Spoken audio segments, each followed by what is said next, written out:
ഹരേ കൃഷ്ണ. നമ്മൾ ഭഗവാന്റെ അവതാരമായിരുന്നു കണ്ടത് 38ാമത്തെ ദശകത്തിൽ ആദ്യത്തെ 2 ശ്ലോകങ്ങളിലായിട്ട്. ഇനി നമ്മൾ 3ാമത്തെ ശ്ലോകമാണ് നോക്കുവാനുള്ളത്. പക്ഷേ അതിനു മുൻപായിട്ട് ഏതാനും ചില ശ്ലോകങ്ങൾ ഭാഗവതത്തിലെയും കൂടി ചേർത്തിട്ട് നാരായണീയം നമ്മൾ പാരായണം ചെയ്യുമ്പോൾ അതിനോടൊപ്പം ചേർത്തു പാരായണം ചെയ്യാറുണ്ട്. ഇത് ചില നാരായണീയം ഗ്രന്ഥങ്ങളിൽ എഴുതിയിട്ടുണ്ടാവും, ചിലതിൽ ഉണ്ടാവില്ല. അതായത് ഇനിയുള്ള 3ാമത്തെ ശ്ലോകം എന്ന് പറയുന്ന ചില ഗ്രന്ഥങ്ങളിൽ ബാല്യസ്പൃശാവി വപുഷാ ദധുഷാവി ഭൂതീർ എന്ന് പറയുന്ന വരിയായിരിക്കും വരുന്നത്, ആ ശ്ലോകമായിരിക്കും വരുന്നത്. എന്നാൽ ചില ഗ്രന്ഥങ്ങളിൽ ഈ ഭാഗവതത്തിലെ 3 ശ്ലോകങ്ങളും കൂടി ചേർത്ത് ആയിരിക്കും വരുന്നത്. ഏതായാലും അതുള്ളവർക്ക് അത് ചേർത്ത് വായിക്കാം.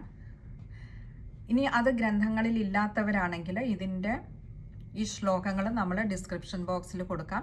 അപ്പോൾ ഇതും കൂടി ചേർത്ത് വായിക്കുന്നതാവും നല്ലത്. ഈ ശ്ലോകം എന്ന് പറയുന്നത് ഭഗവാന്റെ ആ ഒരു വസുദേവരും ദേവകീദേവിയും കണ്ട ഭഗവാന്റെ ആ ഒരു സ്വരൂപത്തെ, ആ ഉണ്ണിക്കണ്ണനെ വർണ്ണിക്കുന്നതാണ് ഈ ശ്ലോകങ്ങൾ. അപ്പോൾ ആ 3 ശ്ലോകങ്ങളും കൂടി നമുക്കൊന്ന് നോക്കാം. ഇത് ഭാഗവതത്തിലെ ദശമസ്കന്ധത്തിലെ 3ാമത്തെ അധ്യായത്തിലെ 8, 9, 10 നമുക്ക് പാരായണം ചെയ്യുമ്പോൾ ഓർഡർ വരുന്നത് ഈ ഒരു ഓർഡറിലല്ല വരിക. 9, 10 അതിനുശേഷം 8ാമത്തേത്, അങ്ങനെയാണ് വരുന്നത്. നമുക്ക് ശ്ലോകം ഒന്ന് നോക്കാം.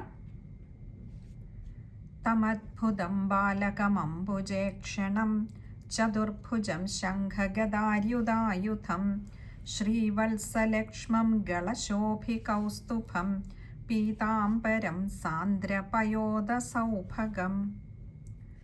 തമദ്ഭുതം, തം അദ്ഭുതം, ഇങ്ങനെ 2 വാക്കുകൾ ചേരുന്നതാണ് തമദ്ഭുതം. തം എന്ന് പറഞ്ഞാൽ ആ, അത്ഭുതം എന്ന് പറഞ്ഞാൽ അത്യധികം അത്ഭുതമായിരിക്കുന്നു. എന്താ? ബാലകം, ബാലകം അംബുജേക്ഷണം, ബാലകം അംബുജേക്ഷണം, ഇങ്ങനെ 2 വാക്കുകൾ വരുന്നുണ്ട് അവിടെ.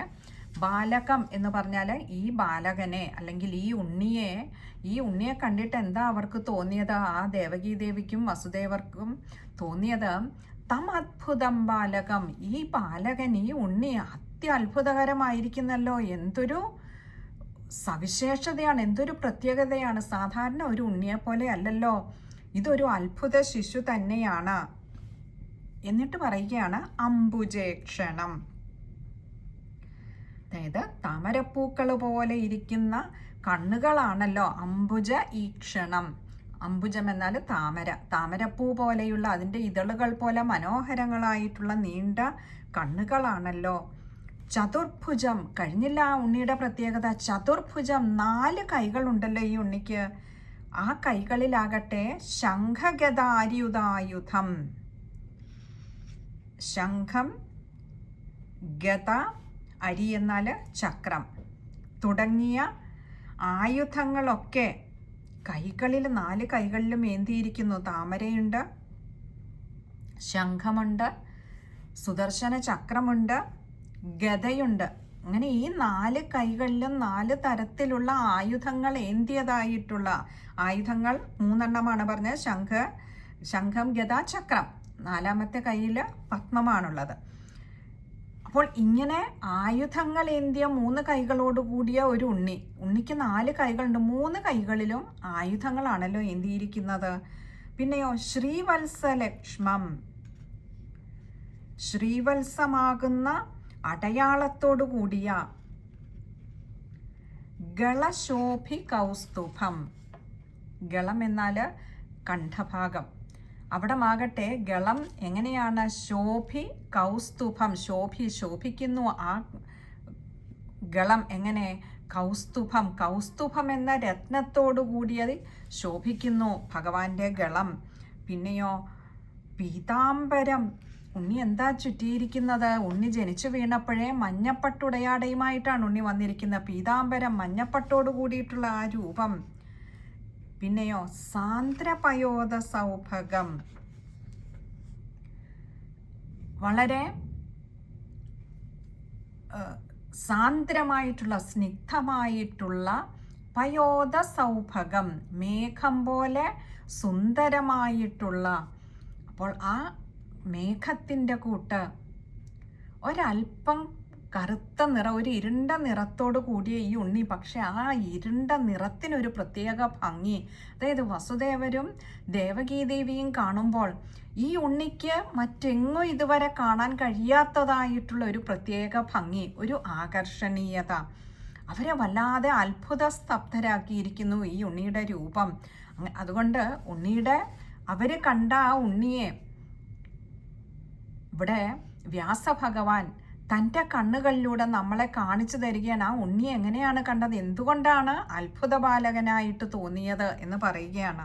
ഇതിൻ്റെ തുടർച്ചയാണ് അടുത്ത ശ്ലോകം വരുന്നത്. അതായത് 10-ാം ഭാഗവതത്തിലെ 10-ാമത്തെ ശ്ലോകം. ആ ശ്ലോകം കൂടി നമുക്ക് നോക്കാം. മഹാർഹ വൈഡൂര്യ കിരീട കുണ്ടലത്വിഷ പരിഷ്വക്ത സഹസ്ര കുന്തളം ഉദ്ദാമ കാഞ്ചി അംഗത കങ്കണാദിഭിർ വിരോചമാനം വസുദേവായിക്ഷത. കഴിഞ്ഞില്ല വർണ്ണന. എന്താ? മഹാർഹ വൈഡൂര്യ കിരീട കുണ്ടലത്വിഷ. മഹാർഹ എന്ന് പറഞ്ഞാൽ വിലമതിക്കുവാനാവാത്തതായിട്ടുള്ള വൈഡൂര്യങ്ങൾ പതിച്ചിട്ടുള്ള കിരീട കുണ്ടലത്വിഷ, കിരീടത്തിൻ്റെയും കുണ്ടലങ്ങളുടെയും, ത്വിഷ എന്ന് പറഞ്ഞാൽ അതിൻ്റെ ആ ഒരു കാന്തിയാൽ, ആ ശോഭയാൽ, പരിഷ്വക്ത സഹസ്ര കുന്തളം, ഇങ്ങനെ വിടർന്ന് കിടക്കുന്നതായിട്ടുള്ള കുന്തളം എന്നാൽ തലമുടി. അതായത് ചീക്കി ഒതുക്കി കെട്ടിയിരിക്കുന്നു എന്ന് പറയുക വയ്യ. കവിൾത്തടത്തിലും മുട്ടുന്നുണ്ട്, നെറ്റിത്തടത്തിലും മുട്ടുന്നുണ്ട്. അങ്ങനെ വിടർന്ന് കിടക്കുകയാണ് ആ തലമുടി. അപ്പോൾ അങ്ങനെയുള്ള തലമുടികളോട്, വ്യാപിച്ചു കിടക്കുന്ന തലമുടിയോട് കൂടിയവനുമായിട്ടുള്ള ആ ഉണ്ണി ഉദ്ദാമ കാഞ്ച്യംഗത കങ്കണാദിഭിർ വിരോചമാനം. ഉദ്ദാമ കാഞ്ച്യംഗത കങ്കണാദിഭി, ഏറ്റവും അത്യുത്കൃഷ്ടങ്ങളായിട്ടുള്ള കാഞ്ചി, അങ്കദം, കങ്കണം, ആദിഭി. ഉദ്ദാമ എന്ന് പറഞ്ഞാൽ ഏറ്റവും സവിശേഷതയാർന്നിട്ടുള്ള, മറ്റെങ്ങും നമുക്ക് കാണാൻ കഴിയാത്തതായിട്ടുള്ള, അത് മനോഹാരിത കൊണ്ടാണെങ്കിലും അതിൻ്റെ ശോഭ കൊണ്ടാണെങ്കിലും ഇതുവരെ കണ്ടിട്ടില്ലാത്തതായിട്ടുള്ള അങ്ങനെയുള്ള കാഞ്ചി, അങ്കദം, കങ്കണം എന്ന് പറഞ്ഞാൽ അരഞ്ഞാണം, അങ്കദം എന്ന് പറഞ്ഞാൽ കടകം, പിന്നെയോ അതായത് കങ്കണം എന്ന് പറഞ്ഞാൽ വള. അപ്പോൾ തോൾവള, കൈവളകൾ, അരഞ്ഞാണം തുടങ്ങിയ മറ്റെങ്ങും കണ്ടിട്ടില്ലാത്തതായിട്ടുള്ള അതിസുന്ദരങ്ങളായിട്ടുള്ളവ ഉള്ള ഇത്യാദിയായിട്ടുള്ള അലങ്കാരങ്ങളെ കൊണ്ട്, ആഭരണങ്ങളെ കൊണ്ട് വിരോചമാനം, അങ്ങനെ ശോഭിച്ച് വിളങ്ങുന്നതായിട്ടുള്ള ഭഗവാൻ, ആ ഭഗവാനെയാണ് ആര് കാണുന്നത്? വസുദേവ ഐക്ഷത, ആ വസുദേവര് കണ്ടത്. അതായത് വസുദേവര് കണ്ട തൻ്റെ ഉണ്ണി, സാധാരണ പ്രസവിച്ച ഉടനെ കുഞ്ഞുങ്ങൾക്ക് ഇത്രയൊക്കെ ഭംഗി ഉണ്ടാവുമോ? തന്നെയല്ല, 4 കൈകള്, മഞ്ഞപ്പട്ടുടയാടയോടുകൂടിയാണ് ഭഗവാൻ പിറന്നു വീണിരിക്കുന്നത്. ചതുർബാഹുക്കളിൽ ഭഗവാന്റെ അടയാളങ്ങൾ ഓരോന്നും അതിമനോഹരമായി ശോഭിക്കുന്നു. പിന്നെയോ കാൽത്തളകള്, കൈവളകള്, തോൾവളകള്, കിരീടം എന്നു വേണ്ട. ഭഗവാനെ ഇത് മാത്രമേ നമുക്ക് അല്ലാത്തതായിട്ട് തോന്നിയുള്ളൂ. എന്താ? ഭഗവാന്റെ മുടി മാത്രം അങ്ങനെ വ്യാപിക്കപ്പെട്ട് കിടക്കുന്നു. ഇവിടെ വസുദേവരും ദേവകീദേവിയും കാണുമ്പോൾ, അല്ലാത്തപ്പോഴാകട്ടെ അതങ്ങനെയൊന്ന് കെട്ടിവെച്ചിട്ട് അതിലൊരു മയിൽപ്പീലി കൂടി ഭംഗിക്കായിട്ട് ചാർത്തുന്നതായിട്ടാണ് നമ്മൾ എല്ലാ ചിത്രങ്ങളിലും കണ്ടിട്ടുള്ളത്. ഇവിടെ പക്ഷേ വസുദേവരും ദേവകീദേവിയും കാണുമ്പോൾ മയിൽപ്പീലി ഇല്ല എന്നേ ഉള്ളൂ. ഭഗവാന്റെ ബാക്കിയെല്ലാം അങ്ങനെ പൂർണ്ണതയിൽ ശോഭിക്കുന്നതാണ് കണ്ടത്. നമുക്ക് ആ ശ്ലോകം 2 കൂടി ചേർത്ത് ഒന്നുകൂടെ നോക്കിയിട്ട് അതിൽ വായിക്കുമ്പോൾ ശ്രദ്ധിക്കേണ്ട കാര്യങ്ങളും ഒന്ന് നോക്കിയിട്ട് അടുത്ത ശ്ലോകത്തിലേക്ക് കടക്കാം. തമദ്ഭുതം ബാലകമംബുജേ ക്ഷണം ചതുർഭുജം ശംഖഗദാര്യുധായുധം ശ്രീവത്സലക്ഷ്മം ഗളശോഭികൗസ്തുഭം പീതാംബരം സാന്ദ്രപയോധസൗഭഗം മഹാർഹവൈഡൂര്യകിരീടകുണ്ടലത്വിഷാ പരിഷ്വക്തസഹസ്രകുന്തളം ഉദ്ദാമകാഞ്ച്യംഗദകങ്കണാദിഭിർവിരോചമാനം വസുദേവ ഐക്ഷത.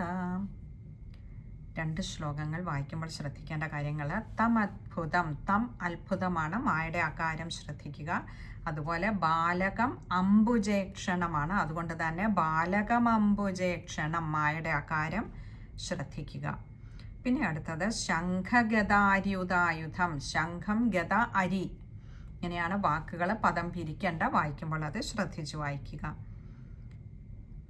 അതുപോലെ ശ്രീവത്സലക്ഷ്മം, പലപ്പോഴും അവിടെ ഷ എന്ന അക്ഷരത്തിന് സ എന്ന് വായിക്കാറുണ്ട്, വായിക്കുമ്പോൾ അത് ശ്രദ്ധിക്കുക.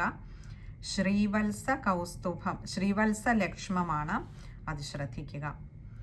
10ാമത്തെ ശ്ലോകം, അതായത് അതിൻ്റെ അടുത്ത ശ്ലോകത്തിലേക്ക് വരുമ്പോൾ മഹാർഹ വൈഡൂര്യ കിരീട കുണ്ടലത്വിഷ, അത് അത്രയും കഴിയുന്നതും ചേർത്ത് തന്നെ വായിക്കുക. അതേപോലെ പരിഷ്വക്ത സഹസ്രകുന്തളം, അതും ചേർത്ത് വായിക്കുക.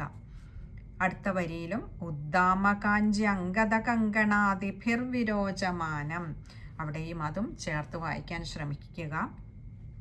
അവിടെ ഉദ്ദാമ കാഞ്ചി അംഗദ ആണ് പദം പിരിക്കേണ്ട, കാഞ്ചി അംഗദ, ഇഞ്ച്യ എന്ന അക്ഷരത്തിന് അകാരം കൊടുത്ത് വായിക്കുക. അവിടെ അത് ചേർത്ത് വായിക്കാൻ പറ്റുന്നില്ല എങ്കിൽ ഉദ്ദാമ കാഞ്ചി അംഗദ കങ്കണാദിഭി എന്നവിടെ ഒരു വിസർഗം കൊടുത്ത് നിർത്തിക്കൊണ്ട് വിരോചമാനം എന്ന് താഴെ എടുക്കാം. അതല്ല എങ്കിൽ വാ കൂട്ടക്ഷരമാണ്, അതും ശ്രദ്ധിക്കുക. ഇനി അടുത്തത് ഒരു ശ്ലോകവും കൂടിയുണ്ട്. തിരികെ നമ്മൾ നാരായണീയത്തിലെ 3ാമത്തെ ശ്ലോകത്തിലേക്ക് കടക്കുന്നതിന് മുൻപ്, അത് ശ്രീമദ് ഭാഗവതത്തിലെ 8ാമത്തെ ശ്ലോകമാണ്. ആ 8ാമത്തെ ശ്ലോകം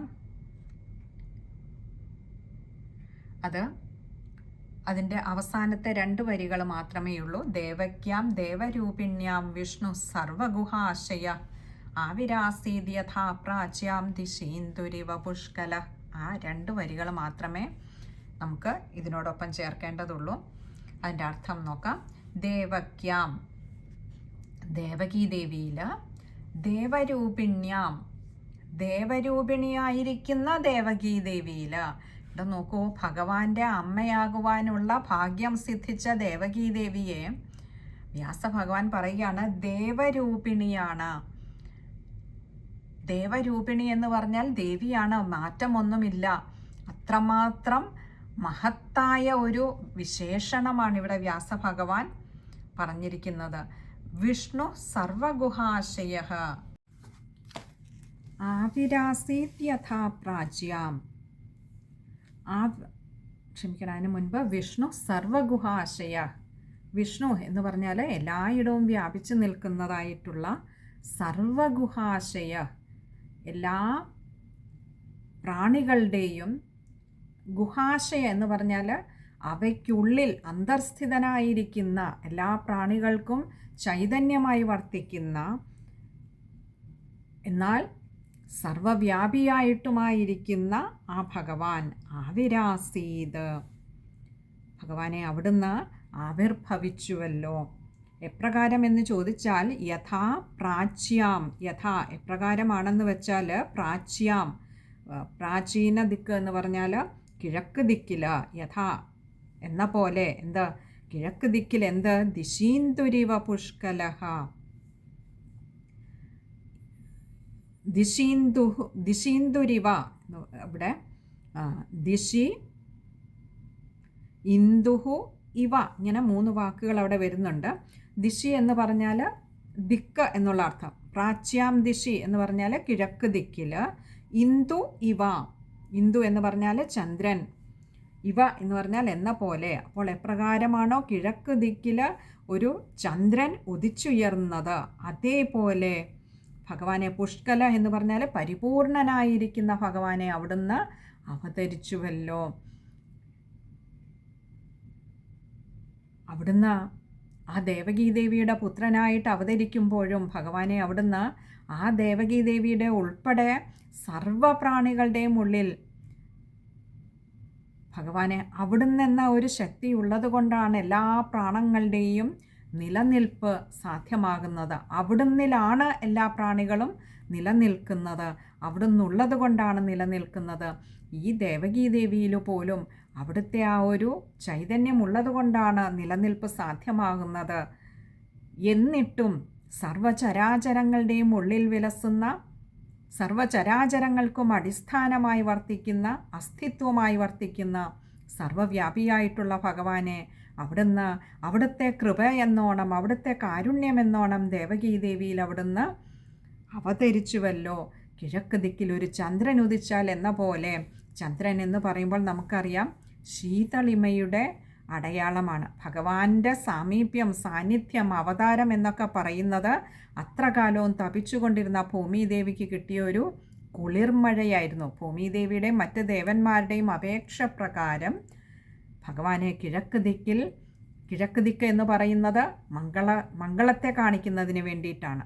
അപ്പോൾ മംഗളസ്വരൂപിയായിട്ടുള്ള ഭഗവാനെ ഈ ലോകത്തിന് മുഴുവൻ മംഗളത്തെ നൽകുന്നതിനായിട്ട്, ശാന്തിയുടെ, സമാധാനത്തിൻ്റെ കുളിർമഴ പെയ്യുന്നതിനായിട്ട് ഭഗവാനെ അവിടുന്ന് ദേവകീദേവിയുടെ ഉദരത്തിൽ അവിടുന്ന് അവതരിച്ചുവല്ലോ. ആ ശ്ലോകം ഒന്നുകൂടി നോക്കാം. ദേവക്യാം ദേവരൂപിണ്യാം വിഷ്ണു സർവഗുഹാശയ ആവിരാസീദ്യഥാ പ്രാച്യാം ദിശീന്തുരിവ പുഷ്കല. ശ്ലോകം വായിക്കുമ്പോൾ ശ്രദ്ധിക്കേണ്ട കാര്യങ്ങളാണ്. വിഷ്ണു സർവഗുഹാശയ പുഷ്കല, ഈ മൂന്നിടത്തും വിസർഗമുണ്ട്. പകുതി ഹകാരത്തിൽ വായിക്കുക. ബാക്കിയൊക്കെ എളുപ്പമുള്ള വാക്കുകളാണ്. ഈ 3 ശ്ലോകങ്ങളാണ് നമ്മൾ നാരായണീയത്തിലെ മൂന്നാമത്തെ ശ്ലോകത്തിൻ്റെ ഇടയ്ക്കായിട്ട് വായിക്കുവാൻ എൻ്റെ ഗുരുനാഥ എനിക്ക് പറഞ്ഞു തന്നിട്ടുള്ളത്. അപ്പോൾ ഈ 3 ശ്ലോകങ്ങൾ നമ്മൾ ആദ്യം പറഞ്ഞതുപോലെ ഭാഗവതത്തിലെ പ്രതിപാദ്യമായിട്ടുള്ള ശ്ലോകങ്ങളാണ്. ഭഗവാന്റെ അവതാര സമയത്ത് പ്രതിപാദ്യമായിട്ടുള്ള ശ്ലോകങ്ങളാണ്. ഡിസ്ക്രിപ്ഷൻ ബോക്സിൽ എൻ്റെ ലിറിക്സ് കൊടുക്കുന്നതാണ്, വരികൾ കൊടുക്കുന്നതാണ്. ബുക്കിലില്ലാത്തവർ അവരവരുടെ ഗ്രന്ഥങ്ങളിൽ ഈ 3 ശ്ലോകങ്ങൾ നാരായണീയത്തിൽ കൊടുത്തിട്ടില്ലെങ്കിൽ ഇതും കൂടി ചേർത്ത് എഴുതി വായിക്കുവാൻ ശ്രമിക്കുക. ഹരേ കൃഷ്ണ. ബാക്കി ഇനി അടുത്തത് നാരായണീയത്തിലെ 3ാമത്തെ ശ്ലോകമാണ്. അത് നമുക്ക് അടുത്ത സത്സംഗത്തിൽ കാണാമെന്ന് കരുതുന്നു. ഹരേ കൃഷ്ണ.